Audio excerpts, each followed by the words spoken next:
probably been told to set those SMART goals. Maybe you've tried time blocking, habit stacking, vision boarding, and yet you're still burned out, overwhelmed, or just plain unmotivated. So, what if I told you that the most effective way to create goals at work, whether you're a manager, new hire, or solopreneur, is to start with how you want to feel? That's right. Before you even write a single to-do, ask, what emotional state do I want to cultivate? Today, I'm teaching you my feelings first framework and the 5 research backed reasons it changes everything. So stay tuned. Welcome back to Workplace Therapy with me, Dr. Abby Medcalf. Wow, we're really, by the time this comes out, we'll be kind of thick in the holiday season. So I really wanted to do something around goals because a lot of people are looking to do that as the year changes over, as the new year is fast approaching. So why do most work goals fall flat? And as you know, I deal with lots of executives and lots of people in work situations and teams and all the things. And this is a common problem. So, and you know the cycle, right? You set a big goal, start strong, fizzle fast is kind of how it usually works. And then, we're going to cue some guilt and a little shame, or, maybe I just suck at follow through, the soundtrack in your head, all of it. It's just such a waste of time. But it's not, I don't think it's that you suck at goals. It's that the goal setting model you were taught is pretty broken. It skips what I have found over these 40 years to be the most important step, which is deciding how you want to feel. And I'm going to break it all down for you today. So this is true whether, again, you're an entrepreneur or working 9 to 5. So it doesn't matter. Don't count yourself out depending on the kind of job you have. I actually think it's especially important in traditional jobs where you may not, have full control over your schedule or projects or even your team. Because when you do have control over your attitude, boundaries, your self-talk, you want to be damn sure you're aligned with your internal compass, right? So, okay. So what is a feelings goal, Abby? What are you talking about? A feelings goal is not some fluffy affirmation. I think of it as a strategic emotional anchor.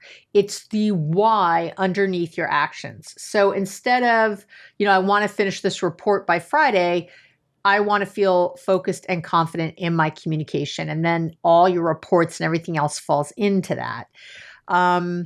Instead of like, I need to lead this project, flawlessly or something. I want to feel grounded and collaborative as I lead. Like that's how I want to do it, overall. So because once you know the feeling you're aiming for, everything else I'm telling you gets so much clearer.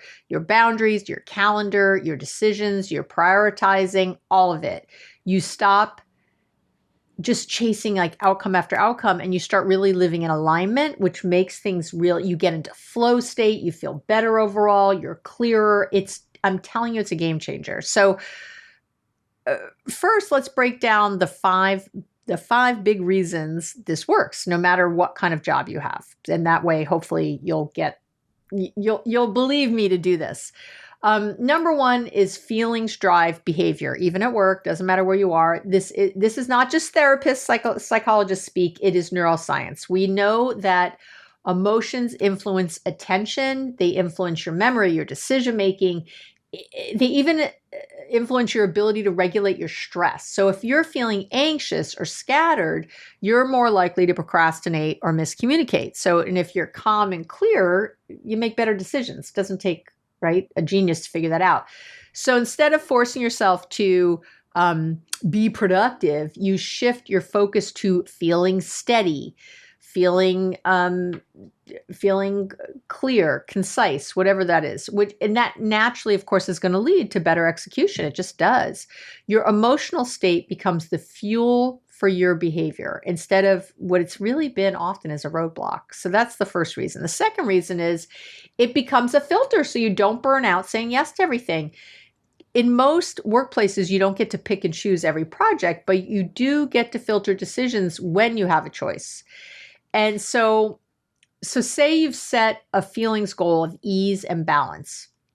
Then your boss offers you, some shiny new assignment, but probably a lot of chaos in the assignment, a lot of extras in it.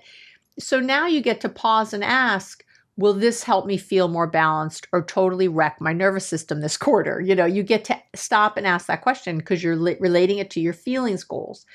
And it really gives you what I think is so important, a values-based boundary to lean on.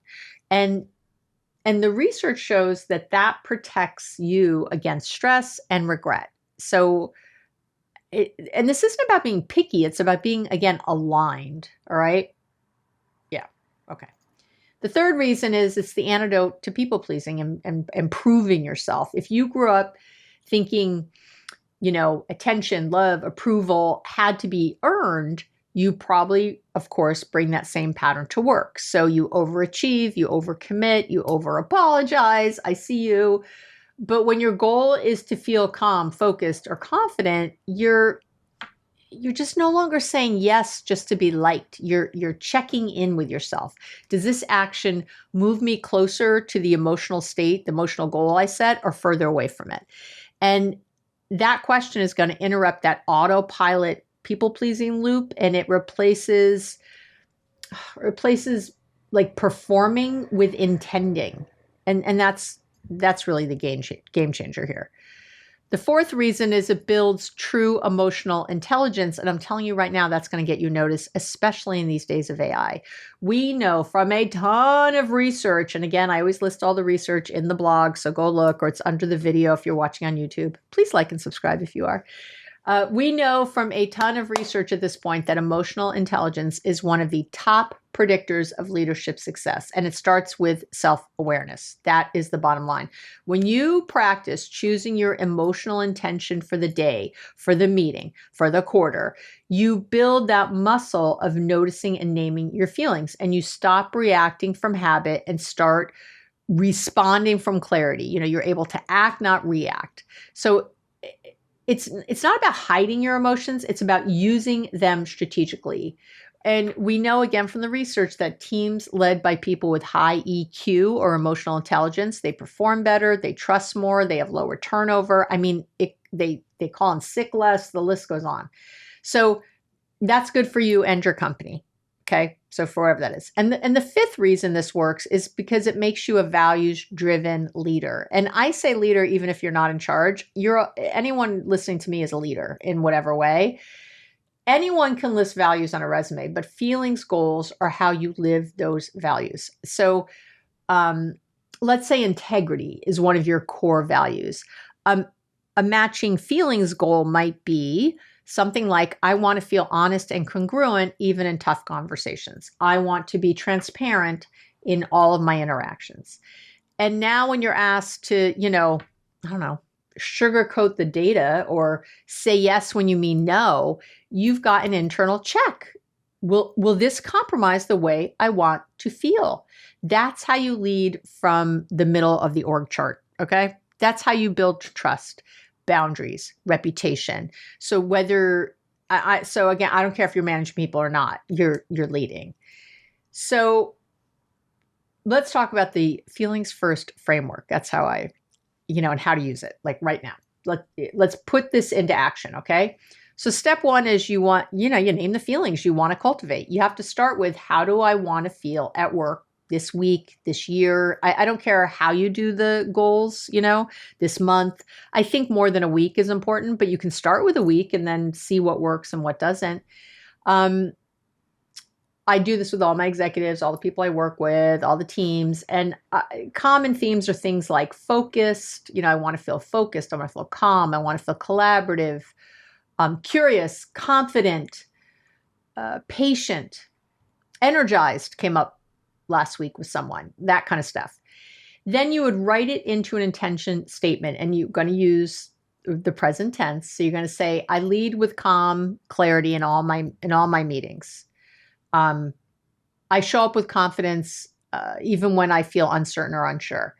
I protect my peace by pausing before I commit to anything. Do you see where I'm going here? And then step 3 is that you would use that as a filter. So when new opportunities or tasks or interactions arise, you're going to ask, will this support or sabotage how I want to feel? You have to ask yourself that. I get offered things on the daily.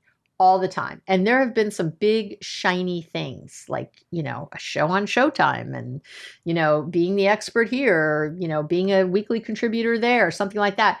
And the initial reaction I always have is like, yes, yes, yes, because I'm a risk taker and I'm someone who's going to try things. But I have to come back to but if I'm saying I want to feel calm and centered or relaxed, I want to feel relaxed in a daily way because, I'm getting older now. I don't want to feel quite so, I don't know, whatever, stressed at work. I want to feel relaxed.